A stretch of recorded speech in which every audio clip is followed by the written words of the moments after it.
Kalau bercakap mengenai hujan, kita tahu bahawa hujan itu adalah satu rahmat. Tapi bila kita tanya, kenapa hujan itu menjadi rahmat? Rata-rata antara kita keliru dan tidak pasti. Sebenarnya ada dua jawapan kepada persoalan ini. Satu dapat dikupas melalui aspek agama, satu lagi dengan melihatnya dari sudut sains. Dari sudut agama, kita tahu sewaktu hujan, apabila kita berdoa, doa kita akan dimakbulkan. Ini dinyatakan di dalam beberapa riwayat, seperti hadis riwayat Abu Daud yang menyatakan bahawa berdoalah pada waktu mustajab, iaitu sewaktu pasukan tentera bertempur, sewaktu mendirikan solat dan ketika turunnya hari hujan.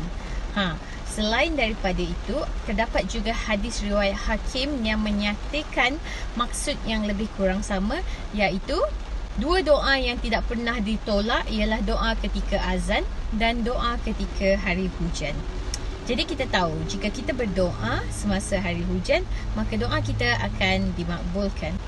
Melihat dari sudut sains, sebenarnya ketika waktu hujan, otak manusia berada di dalam gelombang tenang atau apa yang kita namakan sebagai gelombang alfa.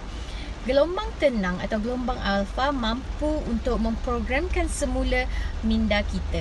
Jadi ketika itu, apa sahaja yang kita niatkan atau apa sahaja yang kita doakan mampu untuk terus masuk ke dalam minda separa sedar kita yang akhirnya dikeluarkan sebagai suatu realiti. Jadi dekat sini, maksudnya dari sudut sains ataupun dari sudut agama lebih kurang sama. Ketika waktu hujan, apa saja yang kita minta, apa saja yang kita niat, apa saja yang kita doakan, insya-Allah mampu untuk menjadi kenyataan.